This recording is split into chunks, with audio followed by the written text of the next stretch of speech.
Bonjour, depuis hier 9 heures, donc hier dimanche, le centre-ville est frappé par une panne d'eau.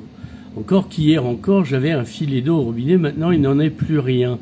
Il se trouve que une fuite a été détectée. Au début, c'était une anomalie dans le réseau d'eau par Veolia, puisque c'est Veolia l'exploitant.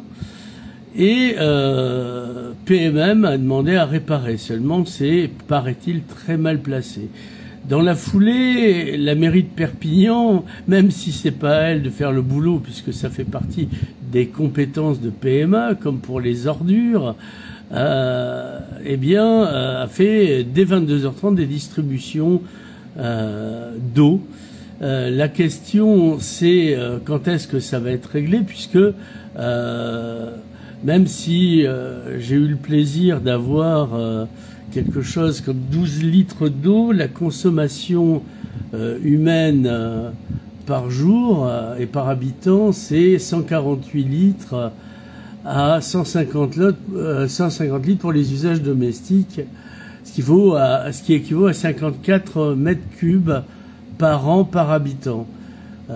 Évidemment, la consommation en fonction de l'âge, en fonction de la saison. Et là, ça tombe mal, parce que justement, on a des 32 degrés, donc il fait soif.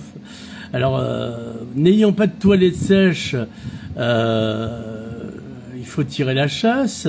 On ne peut plus faire des lessives. Enfin, même pas à la main, en fait, puisque je pensais à la machine, mais même pas à la main. Et on ne peut pas non plus laver son sol, se laver, prendre des douches, etc., etc. Ça immobilise aussi les commerçants, puisque les commerçants ont besoin d'eau, les restaurants, mais pas que, pour laver, pour donner à boire, etc. Donc si ça dure plus que lundi, puisque lundi, Perpignan, c'est calme, il n'y a pas de commerce, il y a peu de commerce ouvert, peu de commerce de bouche, que va-t-il se passer?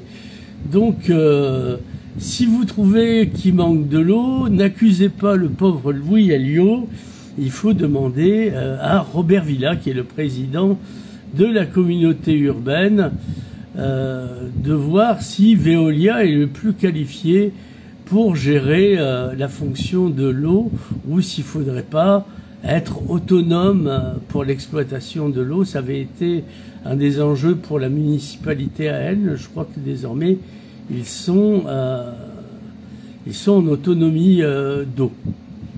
Surtout pour une région qui reste et demeure en sécheresse, parce que le plein n'a pas été fait dans le Pliocène. Donc voilà, l'enjeu de l'eau, c'est un débat public qu'il faut lancer, c'est comme la santé publique.